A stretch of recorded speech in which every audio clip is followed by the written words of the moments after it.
আজকে করব বেগুন আলু দিয়ে ট্যাংরা মাছের ঝাল। তো তার জন্য দেখো ট্যাংরা মাছগুলো নুন হলুদ দিয়ে ভেজে নিয়েছি, আলু বেগুন সবই ভেজে নেওয়া হয়ে গেছে। পেঁয়াজ কুচি গরম সরষের তেলের মধ্যে দিয়ে তারপরে দিয়ে দিচ্ছি দেখো চেরা কাঁচা লঙ্কা, একটু ভালো করে ভাজা করে নেব। নিয়ে দিয়ে দেবো টমেটো কুচি। দেখো পেঁয়াজ কাঁচা লঙ্কা টমেটো ভালো করে ভাজা হয়ে গেছে। এবার দিয়ে দিচ্ছি এখানে রসুন আদা আর কাঁচা লঙ্কা দুটো নিয়ে বেটে নিয়েছি। ঝালটা তোমরা তোমাদের পরিমাণ মতো বুঝেই দেবে।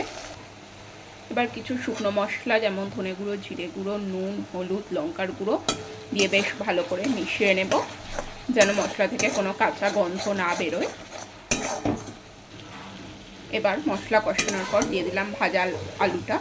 বেগুনটা এখনও দিইনি, কেননা বেগুন এখন দিলে পুরোটাই গলে যাবে। এবার দিয়ে দেবো গরম জল পরিমাণ মতো।